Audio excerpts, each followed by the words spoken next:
Lecture number 3, chapter number 2 of physics, which is all about kinematics. Topic of lecture: scalar and vector, means the difference between scalar quantities and vector quantities. What is position? How the vector are presented, and distance and displacement. Difference between distance and displacement is also discussed in this lecture. So let's start our lecture properly.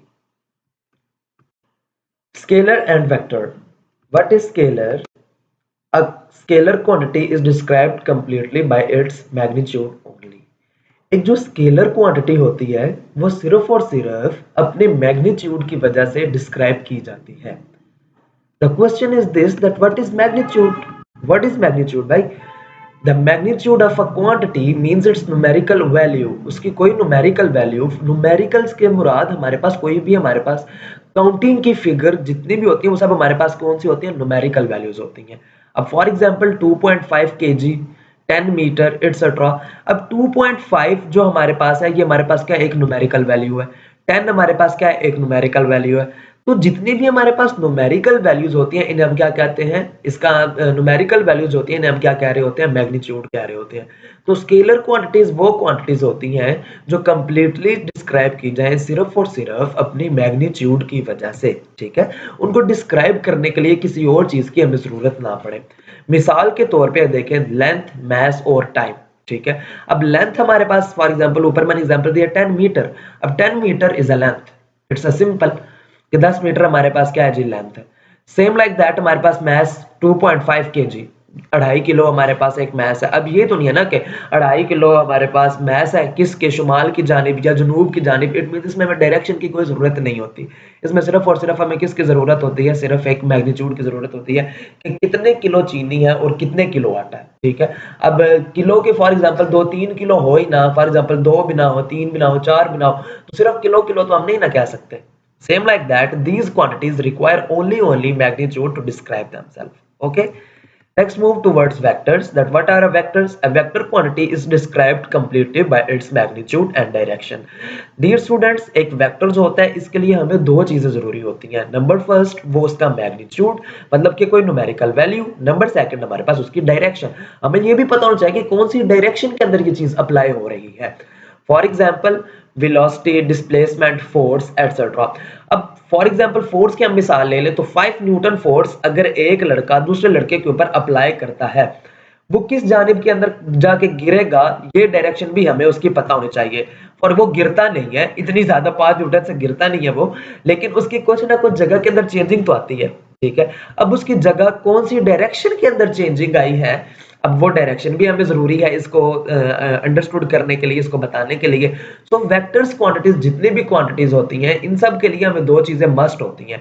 एक number first हमारे पास इनकी numerical value हमें चाहिए होता है, main इनका magnitude, और secondly हमें इनकी क्या चाहिए होती है? डायरेक्शन भी मस्ट होती है, वो भी हमें इनकी पता होनी चाहिए.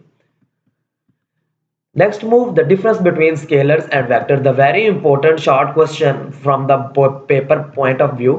The first one, scalars are the described completely by its magnitude only. Okay, as earlier I am told you that scalars are only described by their magnitude. On the other beside, vectors are described by magnitude and direction both. Direction is not necessary for scalars. On the other behalf, without direction, vectors are incomplete. Vectors को direction के बिना complete किया ही नहीं जा सकता क्योंकि उन्हें हम डिस्क्राइब ही नहीं कर सकते without the help of direction. Example length, mass, time. और द अदर हाफ वेक्टर के अगर हम एग्जांपल लें तो हमारे पास वेलोसिटी, डिस्प्लेसमेंट, फोर्स एटसेट्रा, ये सब चीजें हमारे पास क्या वेक्टर क्वांटिटीज आती हैं. Representation of vectors. अब वेक्टर्स का हमारी डेली लाइफ के अंदर भी बहुत ज्यादा इस्तेमाल होता है वेक्टर क्वांटिटीज का. ठीक है, लेकिन वेक्टर्स का अब हमारे पास दो तरीके हैं जिससे हम इनको स्केलर से हम डिफरेंशिएट कर सकते हैं. तो पहला तरीका जो होता है कि वेक्टर्स का जो हमारे पास सिंबल होता है, जैसे फोर्स को F से शो करते हैं, डिस्प्लेसमेंट को स्मॉल d से हम शो कर रहे होते हैं, सेम लाइक दैट एक्सेलरेशन को स्मॉल a से हम शो कर रहे होते हैं, फोर्स को हम कैपिटल F से शो कर रहे होते हैं. तो सेम लाइक दैट ये जो सारी चीजें होती हैं इनका कोई ना कोई सिंबल जरूर होता है जिनसे हम इन्हें रिप्रेजेंट करते हैं. सो अब अगर वेक्टर्स जो है उनके जो सिंबल्स होते हैं उनका हमेशा बोल्ड करके लिखेंगे. ठीक है, अगर बोर्ड के पेपर के अंदर आप लिख रहे हैं तो आप उसको सिंपल मार्कर से लिख सकते हैं. ठीक है डियर स्टूडेंट. नेक्स्ट सेकंड चीज हमारे पास होती है कि हम इनके ऊपर कोई ना कोई बार डाल देते हैं, जिस तरह फोर्स के ऊपर बार और इस तरह एक्सेलरेशन के ऊपर बार है, लेकिन वो थोड़ी सी आगे लग गई है, तो इनके ऊपर हम बार वाला साइन भी दे सकते हैं। Next move towards the graphical representation of vectors, कि वेक्टर्स को अगर ग्राफ के ऊपर शो करवाना है तो हम उनको किस तरह से शो करवाएंगे। तो आपके पास सिंपल सा एक साइड के ऊपर मैंने दिखाया है आपको कि जो ग्राफ के ऊपर अगर आपने इसको शो करवाना है तो आप इसको इस तरह से शो करवा सकते हैं। एक साइड पे आपका magnitude and the other side आपकी डायरेक्शन।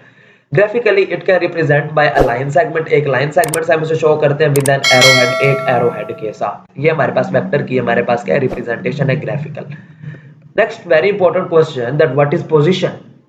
ये वो पोजीशन नहीं है जो बचपन से लेके अभी तक आप फर्स्ट सेकंड थर्ड क्लास वो ग्रेड्स आते रहते हैं, पोजीशन आती है स्टूडेंट्स की और उसके ऊपर रोते भी हैं कई बच्चे जब उनकी पोजीशन नहीं आती। ये वो पोजीशन नहीं है, ये पोजीशन फिजिक्स के अंदर है। Position describes the location of a place और अ पॉइंट, ठीक है। अब फॉर एग्जांपल आपके घर से आपका स्कूल कितना दूर है। अब आपने अपने घर से अगर अपने स्कूल का अंदाजा लगाना है तो आपकी स्कूल की कोई ना कोई पोजीशन तो होगी ना भाई, वो किस जगह पे लोकेट कर रहे हैं। तो यही चीज हमारे पास पोजीशन हमें बताती है कि describes the location of a place और a point with respect to some reference point called origin. Origin basically क्या है, हमारा घर है, ठीक है। और रेफरेंस पॉइंट हमारे पास क्या है, हमारा स्कूल है। तो इन दरमियान इन बिटवीन जो हमारे पास ओरिजिन से लेके ऑब्जेक्ट कोई हमारे पास ऑब्जेक्ट या फिर हमारे पास रिस्पेक्टिव पॉइंट होता है, उसके दरमियान का जो हमारे पास डिस्टेंस होता है उसे हम क्या कहते हैं, पोजीशन कह रहे होते हैं। For example, you want to describe the location of your school from your home. This is a very best example I allocated you before. Next, move towards the very important topic of this chapter is the distance and displacement. Many students that are studying in the second year, in the first year, they don't understand that what is distance and what is the displacement and what is the major difference between them. Therefore, because the main reason of this is their basic concepts are not clear. So make sure that your basic concepts are must clear on the behalf of distance and displacements. So let's start with the distance. What is the distance? The length of a part between 2 points is called the distance between these 2 points. For example आपके घर का बरामदा है, ठीक है। एक point से लेके दूसरे पॉइंट तक, मतलब एक दीवार से लेके दूसरी दीवार के दरमियान में जो आपके पास गैलरी है वो आपके पास क्या है, डिस्टेंस है। सिंपल।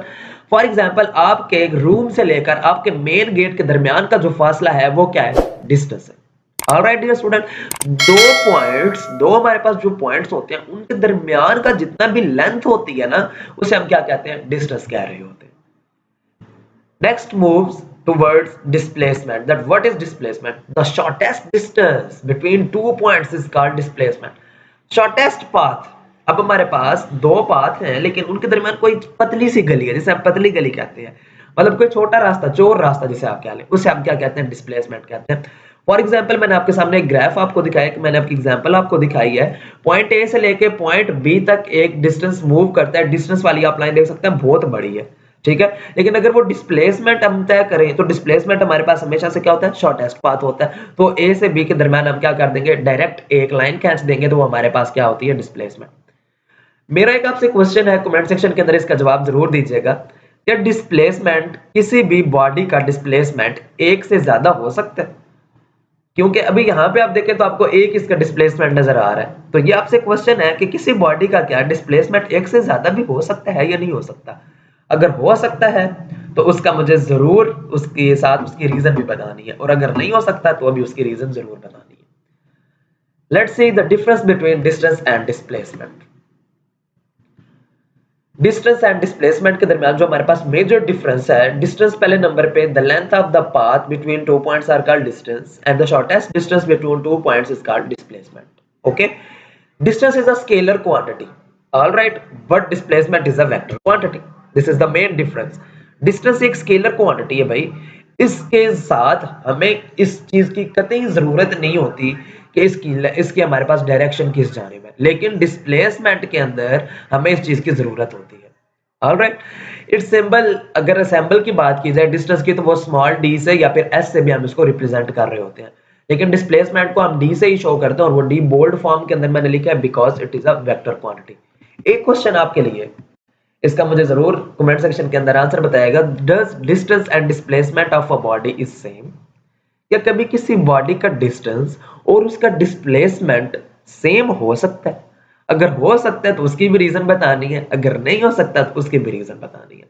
इससे पता चलेगा कि आपके कॉन्सेप्ट्स कितने क्लियर हुए हैं। अगर ना पता चले तो मुझे बताइएगा, मैं ज़रूर इसके ऊपर आपको बता दूँगा, कमेंट सेक्शन के अंदर इसका आंसर ज़रूर बताऊँगा आपको। Next, move on towards the important questions. That what are the important questions from this lecture? Differentiate between scalar and vector. Also write the example. Dear student, it is the very important question. I've seen this question very time repeated in the past paper. What is position? What is distance? And write the major difference between distance and displacement.